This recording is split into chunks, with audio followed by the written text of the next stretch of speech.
صلوا علیہ وآلہ۔ صحیح بخاری حدیث نمبر 121۔ نبی اکرم صلی اللہ علیہ وسلم نے حجۃ الوداع میں فرمایا کہ لوگوں کو بالکل خاموش کر دو تاکہ وہ خوب سن لیں۔ پھر فرمایا لوگوں میرے بعد پھر کافر مت بن جانا کہ ایک دوسرے کی گردن مارنے لگو۔ صحیح بخاری حدیث نمبر 122۔ رسول اللہ صلی اللہ علیہ وسلم نے فرمایا کہ ایک روز موسیٰ علیہ السلام نے کھڑے ہو کر بنی اسرائیل میں خطبہ دیا تو آپ سے پوچھا گیا کہ لوگوں میں سب سے زیادہ صاحب علم کون ہے؟ انہوں نے فرمایا کہ میں ہوں۔ اس وجہ سے اللہ کا غصہ ان پر ہوا کہ انہوں نے علم کو خدا کے حوالے کیوں نہ کر دیا۔ تب اللہ نے ان کی طرف وحی بھیجی کہ میرے بندوں میں سے ایک بندہ دریاؤں کے سنگم پر ہے جہاں فارس اور روم کے سمندر ملتے ہیں، وہ تجھ سے زیادہ عالم ہے۔ موسیٰ علیہ السلام نے کہا کہ اے پروردگار، میری ان سے ملاقات کیسے ہو؟ حکم ہوا کہ ایک مچھلی زنبیل میں رکھ لو، پھر جہاں تم اس مچھلی کو گم کر دو گے تو وہ بندہ تمہیں وہیں ملے گا۔ تب موسیٰ علیہ السلام چلے اور ساتھ اپنے خادم یوشع بن نون کو لے لیا اور انہوں نے زنبیل میں مچھلی رکھ لی۔ جب ایک پتھر کے پاس پہنچے دونوں اپنے سر اس پر رکھ کر سو گئے اور مچھلی زنبیل سے نکل کر دریا میں اپنی راہ بناتی چلی گئی۔ اور یہ بات موسیٰ علیہ السلام اور ان کے ساتھی کے لیے بے حد تعجب کی تھی۔ پھر دونوں باقی رات اور دن میں جتنا وقت باقی تھا چلتے رہے۔ جب صبح ہوئی موسیٰ علیہ السلام نے خادم سے کہا ہمارا ناشتہ لاؤ، اس سفر میں ہم نے کافی تکلیف اٹھائی ہے۔ اور موسیٰ علیہ السلام بالکل نہیں تھکے تھے، مگر جب اس جگہ سے آگے نکل گئے جہاں تک انہیں جانے کا حکم ملا تھا تب ان کے خادم نے کہا کہ کیا آپ نے دیکھا تھا کہ جب ہم صخرہ کے پاس ٹھہرے تھے تو میں مچھلی کا ذکر بھول گیا؟ بقول بعض صخرہ کے نیچے آب حیات تھا، وہ اس مچھلی پر پڑا اور وہ زندہ ہو کر بقدرت الہی دریا میں چل دی۔ یہ سن کر موسیٰ علیہ السلام بولے کہ یہ ہی وہ جگہ ہے جس کی ہمیں تلاش تھی، تو وہ پچھلے پاؤں واپس ہو گئے۔ جب پتھر تک پہنچے تو دیکھا کہ ایک شخص کپڑا اوڑھے ہوئے موجود ہے۔ موسیٰ علیہ السلام نے انہیں سلام کیا۔ خضر نے کہا کہ تمہاری سرزمین میں سلام کہاں؟ پھر موسیٰ علیہ السلام نے کہا کہ میں موسیٰ ہوں۔ خضر بولے کہ بنی اسرائیل کے موسیٰ؟ انہوں نے جواب دیا ہاں۔ پھر کہا کہ کیا میں آپ کے ساتھ چل سکتا ہوں تاکہ آپ مجھے ہدایت کی وہ باتیں بتلاؤ جو اللہ نے خاص آپ ہی کو سکھلائی ہیں؟ خضر بولے کہ تم میرے ساتھ صبر نہیں کر سکو گے۔ اے موسیٰ، مجھے اللہ نے ایسا علم دیا ہے جسے تم نہیں جانتے، اور تم کو جو علم دیا ہے اسے میں نہیں جانتا۔ اس پر موسیٰ علیہ السلام نے کہا کہ خدا نے چاہا تو آپ مجھے صابر پاؤ گے، اور میں کسی بات میں آپ کی نافرمانی نہیں کروں گا۔ پھر دونوں دریا کے کنارے کنارے پیدل چلے۔ ان کے پاس کوئی کشتی نہ تھی کہ ایک کشتی ان کے سامنے سے گزری تو کشتی والوں سے انہوں نے کہا کہ ہمیں بٹھا لو۔ خضر کو انہوں نے پہچان لیا اور بغیر کرائے کے سوار کر لیا۔ اتنے میں ایک چڑیا آئی اور کشتی کے کنارے پر بیٹھ گئی۔ پھر سمندر میں اس نے ایک یا دو چونچیں ماری۔ اسے دیکھ کر خضر بولے کہ اے موسیٰ، میرے اور تمہارے علم نے اللہ کے علم میں سے اتنا ہی کم کیا ہوگا جتنا اس چڑیا نے سمندر کے پانی سے۔ پھر خضر نے کشتی کے تختوں میں سے ایک تختہ نکال ڈالا۔ موسیٰ علیہ السلام نے کہا کہ ان لوگوں نے تو ہمیں کرایہ لیے بغیر مفت میں سوار کیا، اور آپ نے ان کی کشتی کی لکڑی اکھاڑ ڈالی تاکہ یہ ڈوب جائیں۔ خضر بولے کہ کیا میں نے نہیں کہا تھا کہ تم میرے ساتھ صبر نہیں کر سکو گے؟ اس پر موسیٰ علیہ السلام نے جواب دیا کہ بھول پر میری گرفت نہ کرو۔ موسیٰ علیہ السلام نے بھول کر یہ پہلا اعتراض کیا تھا۔ پھر دونوں چلے۔ کشتی سے اتر کر ایک لڑکا بچوں کے ساتھ کھیل رہا تھا۔ خضر نے اوپر سے اس کا سر پکڑ کر ہاتھ سے اسے الگ کر دیا۔ موسیٰ علیہ السلام بول پڑے، کیا آپ نے ایک بے گناہ بچے کو بغیر کسی جانی حق کے مار ڈالا؟ غضب ہو گیا۔ خضر بولے کہ میں نے تم سے نہیں کہا تھا کہ تم میرے ساتھ صبر نہیں کر سکو گے؟ ابن عیینہ کہتے ہیں کہ اس کلام میں پہلے سے زیادہ تاکید ہے، کیونکہ پہلے کلام میں لفظ لکا نہیں کہا تھا، اس میں لکا زائد کیا، جس سے تاکید ظاہر ہے۔ پھر دونوں چلتے رہے، حتیٰ کہ ایک گاؤں والوں کے پاس آئے، ان سے کھانا لینا چاہا، انہوں نے کھانا کھلانے سے انکار کر دیا۔ انہوں نے وہیں دیکھا کہ ایک دیوار اسی گاؤں میں گرنے کے قریب تھی۔ خضر نے اپنے ہاتھ کے اشارے سے اسے سیدھا کر دیا۔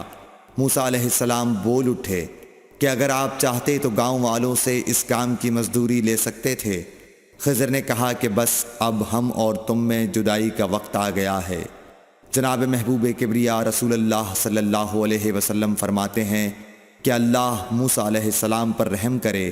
ہماری تمنا تھی کہ موسیٰ علیہ السلام کچھ دیر اور صبر کرتے تو مزید واقعات ان دونوں کے بیان کیے جاتے اور ہمارے سامنے روشنی میں آتے، مگر حضرت موسیٰ علیہ السلام کی عجلت نے اس علم لدنی کے سلسلے کو جلد ہی منقطع کرا دیا۔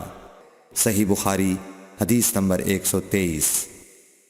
ایک شخص رسول اللہ صلی اللہ علیہ وسلم کی خدمت اقدس میں حاضر ہوا اور اس نے عرض کیا، یا رسول اللہ، اللہ کی راہ میں لڑائی کی کیا صورت ہے؟ کیونکہ ہم میں سے کوئی غصے کی وجہ سے اور کوئی غیرت کی وجہ سے جنگ کرتا ہے۔ تو آپ صلی اللہ علیہ وسلم نے اس کی طرف سر اٹھایا، اور سر اس لیے اٹھایا کہ پوچھنے والا کھڑا ہوا تھا۔ پھر آپ صلی اللہ علیہ وسلم نے فرمایا، جو اللہ کے کلمے کو سر بلند کرنے کے لیے لڑے وہ اللہ کی راہ میں لڑتا ہے۔ صحیح بخاری حدیث نمبر 124۔ رسول اللہ صلی اللہ علیہ وآلہ وسلم سے رمی کے وقت پوچھا جا رہا تھا تو ایک شخص نے عرض کیا، یا رسول اللہ، میں نے رمی سے قبل قربانی کر لی۔ آپ صلی اللہ علیہ وسلم نے فرمایا، اب رمی کر لو، کچھ حرج نہیں ہوا۔ دوسرے نے کہا، یا رسول اللہ، میں نے قربانی سے پہلے سر منڈا لیا۔ آپ صلی اللہ علیہ وسلم نے فرمایا، اب قربانی کر لو، کچھ حرج نہیں۔ اس وقت جس چیز کے بارے میں جو آگے پیچھے ہو گئی تھی آپ سے پوچھا گیا، آپ صلی اللہ علیہ وسلم نے یہی جواب دیا، اب کر لو، کچھ حرج نہیں۔ صحیح بخاری حدیث نمبر 125۔ حضرت عبداللہ بن مسعود رضی اللہ تعالی عنہ کہتے ہیں کہ ایک مرتبہ میں رسول کریم صلی اللہ علیہ وسلم کے ساتھ مدینے کے کھنڈرات میں چل رہا تھا اور آپ کھجور کی چھڑی پر سہارا دے کر چل رہے تھے، تو کچھ یہودیوں کا ادھر سے گزر ہوا۔ ان میں سے ایک نے دوسرے سے کہا کہ آپ سے روح کے بارے میں کچھ پوچھو۔ ان میں سے کسی نے کہا، مت پوچھو، ایسا نہ ہو کہ وہ کوئی ایسی بات کہہ دیں جو تمہیں ناگوار ہو۔ مگر ان میں سے بعض نے کہا کہ ہم ضرور پوچھیں گے۔ پھر ایک شخص نے کھڑے ہو کر کہا، اے ابو القاسم، روح کیا چیز ہے؟ آپ نے خاموشی اختیار فرمائی۔ میں نے دل میں کہا کہ آپ پر وحی آ رہی ہے، اس لیے میں کھڑا ہو گیا۔ جب آپ صلی اللہ علیہ وسلم سے وہ کیفیت دور ہو گئی تو آپ صلی اللہ علیہ وسلم نے قرآن کی یہ آیت جو اس وقت نازل ہوئی تھی تلاوت فرمائی، اے نبی، تم سے یہ لوگ روح کے بارے میں پوچھ رہے ہیں، کہہ دو کہ روح میرے رب کے حکم سے ہے، اور تمہیں علم کا بہت تھوڑا حصہ دیا گیا ہے، اس لیے تم روح کی حقیقت نہیں سمجھ سکتے۔ صحیح بخاری حدیث نمبر 126۔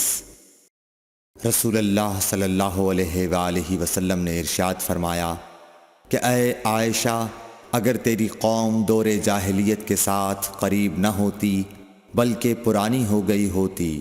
ابن زبیر نے کہا، یعنی زمانہ کفر کے ساتھ قریب نہ ہوتی، تو میں کعبے کو توڑ دیتا اور اس کے لیے 2 دروازے بنا دیتا، ایک دروازے سے لوگ داخل ہوتے اور دوسرے دروازے سے باہر نکلتے۔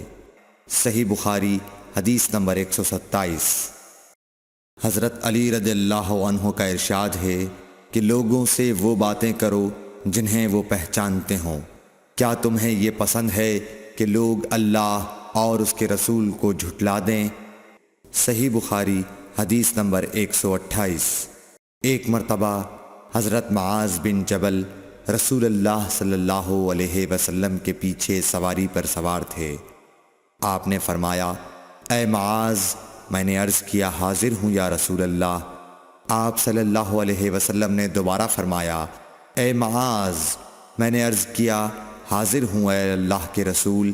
آپ صلی اللہ علیہ وسلم نے سے بارہ فرمایا، اے معاذ، میں نے عرض کیا حاضر ہوں اے اللہ کے رسول۔ 3 بار ایسا ہوا۔ اس کے بعد آپ صلی اللہ علیہ وسلم نے فرمایا کہ جو شخص سچے دل سے اس بات کی گواہی دے کہ اللہ کے سوا کوئی معبود نہیں ہے اور محمد صلی اللہ علیہ وسلم اللہ کے سچے رسول ہیں، اللہ تعالیٰ اس کو دوزخ کی آگ پر حرام کر دیتا ہے۔ میں نے کہا، یا رسول اللہ، کیا اس بات سے لوگوں کو باخبر نہ کر دوں تاکہ وہ خوش ہو جائیں؟ آپ صلی اللہ علیہ وسلم نے فرمایا، اگر تم یہ خبر سناؤ گے تو لوگ اس پر بھروسہ کر بیٹھیں گے اور عمل چھوڑ دیں گے۔ صحیح بخاری حدیث نمبر 129۔ رسول کریم صلی اللہ علیہ وسلم نے ایک روز معاذ رضی اللہ عنہ سے فرمایا کہ جو شخص اللہ سے اس کیفیت کے ساتھ ملاقات کرے کہ اس نے اللہ کے ساتھ کسی کو شریک نہ کیا ہو، وہ یقیناً جنت میں داخل ہوگا۔ معاذ بولے، یا رسول اللہ، کیا میں اس بات کی لوگوں کو بشارت نہ سنا دوں؟ آپ صلی اللہ علیہ وسلم نے فرمایا، نہیں، مجھے خوف ہے کہ لوگ اس پر بھروسہ کر بیٹھیں گے۔ صحیح بخاری حدیث نمبر 130۔ ام سلیم نامی ایک عورت رسول کریم صلی اللہ علیہ وسلم کی خدمت اقدس میں حاضر ہوئیں اور عرض کیا کہ یا رسول اللہ، اللہ تعالی حق بات بیان کرنے سے نہیں شرماتا، اس لیے میں پوچھتی ہوں کہ کیا احتلام سے عورت پر بھی غسل ضروری ہے؟ آپ صلی اللہ علیہ وسلم نے فرمایا کہ ہاں، جب عورت پانی دیکھ لے، یعنی کپڑے وغیرہ پر منی کا اثر معلوم ہو۔ تو یہ سن کر حضرت ام سلمہ رضی اللہ عنہا نے شرم کی وجہ سے اپنا چہرہ چھپا لیا اور کہا، یا رسول اللہ، کیا عورت کو بھی احتلام ہوتا ہے؟ آپ نے فرمایا، ہاں، تیرے ہاتھ خاک آلود ہوں، پھر کیوں اس کا بچہ اس کی صورت کے مشابہ ہوتا ہے؟ یعنی یہی اس کے احتلام کا ثبوت ہے۔ Thanks for watching. Don't forget to like, comment, share and subscribe to